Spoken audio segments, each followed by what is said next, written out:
Baik, Assalamualaikum warahmatullahi wabarakatuh. Pada kesempatan kali ini, kita akan membahas terkait uji validitas, reliabilitas, tingkat kesukaran, dan daya beda.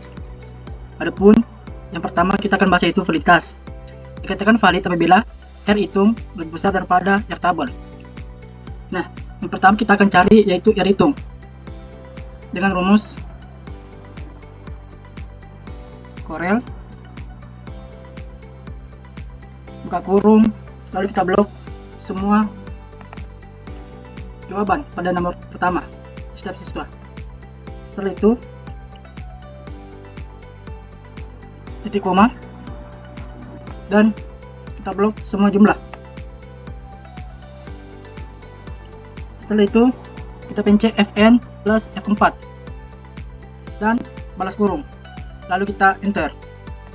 Nah, sehingga didapatkan hasil seperti ini. Untuk mengetahui nomor 2 sampai nomor 10 kita bisa geser. Nah, sehingga telah didapatkan. Selanjutnya akan kita cari itu R tabel. Adapun R tabel itu teman-teman bisa mencari di Google atau internet terkait R tabel.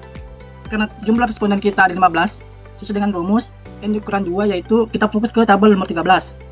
Dan tingkat signifikansi yang kita lakukan yaitu 0,05.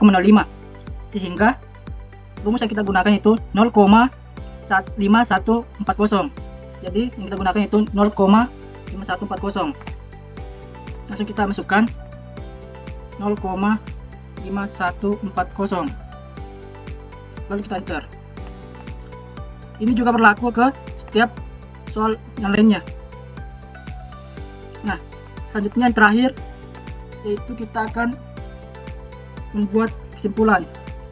Adapun rumus dari kesimpulannya itu IF buka kurung R hitung lebih besar daripada R tabel, titik koma,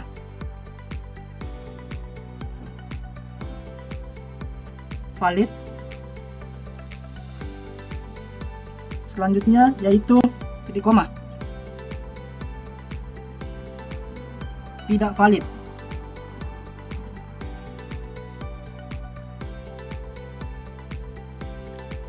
Setelah itu kita tutup kurung, lalu kita tekan enter. Nah, sehingga didapatkan pada soal pertama yaitu tidak valid. Adapun langsung saja kita geser sehingga didapatkan terdapat 3 soal valid dan sisanya yaitu 7 soal tidak valid. Itulah tadi untuk menghitung validitas sebuah soal. Selanjutnya kita akan beralih ke selanjutnya kita akan membahas terkait reliabilitas.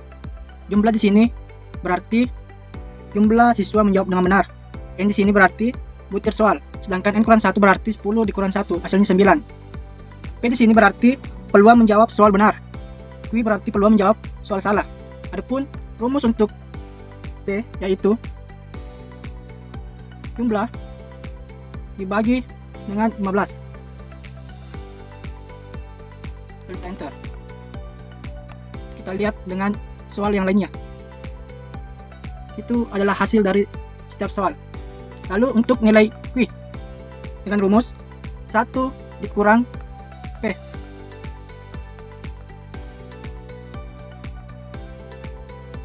Mohon maaf.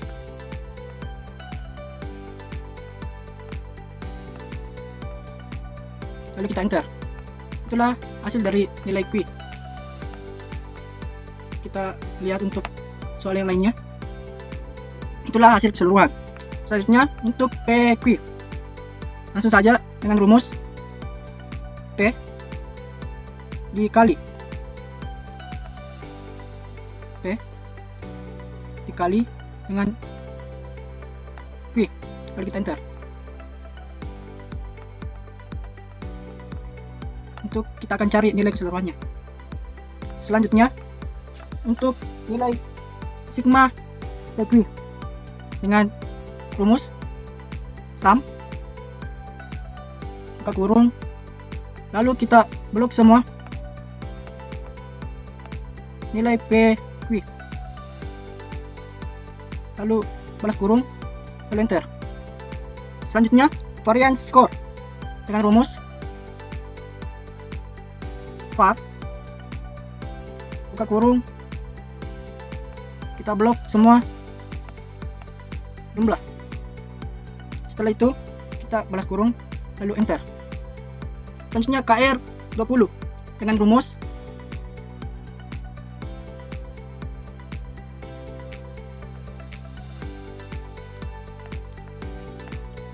nilai N dikurang N kurang 1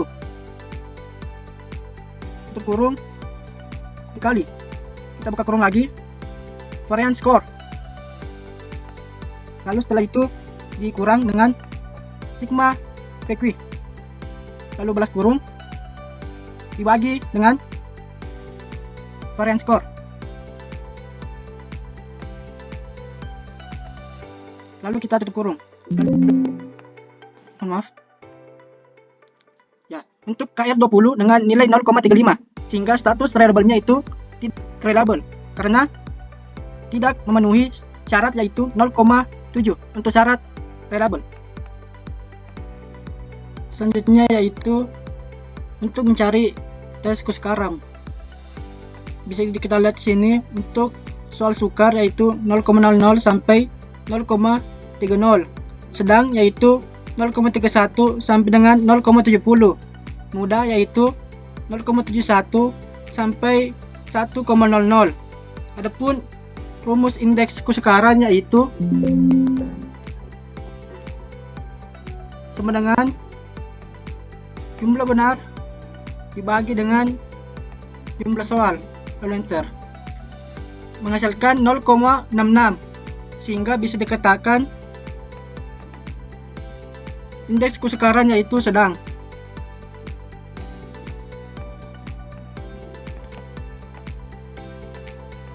Ternyata dari 10 soal terdapat 5 soal sedang dan juga terdapat 5 soal yang mudah. Selanjutnya yang terakhir yaitu daya beda. Daya beda itu kita urutkan dari perolehan terbanyak dari jawaban yang benar, lalu kita bagi menjadi 2 kelompok, yaitu kelompok atas dan juga kelompok bawah.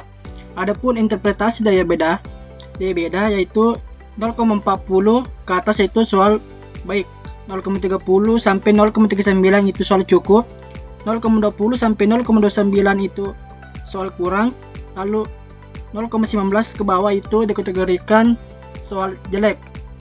Nah, adapun untuk mencari rumus rata-rata atas yaitu sama dengan average, buka kurung, lalu kita blok semua soal pada kelompok atas, setelah itu balas kurung lalu enter. Nah, begitupun dengan rata-rata bawah, kita akan cari jawabannya yaitu dengan rumus average, buka kurung, lalu kita blok semua pada kelompok bawah, setelah itu tutup kurung lalu enter. Nah, setelah itu kita mencari daya pembedanya dengan rumus yaitu rata-rata atas kita kurangkan dengan rata-rata bawah. Setelah itu kita bagi, kita kurang, maksud kami kita bagi dengan 1. Setelah itu kita enter. Nah, dihasilkan dengan nilai 0,44 sehingga dikategorikan menjadi soal baik. Dari hasil yang telah kita lakukan di setiap butir soalnya didapatkan bahwasanya keterangan dari tiap butir soal itu soal baik ada 3, soal cukup ada 3, soal kurang ada 1, dan soal jelek ada 3. Cukup sekian video kali ini. Saya ucapkan mohon maaf apabila terdapat banyak kekurangan. Wabillahi taufiq wal hidayah. Wassalamualaikum warahmatullahi wabarakatuh.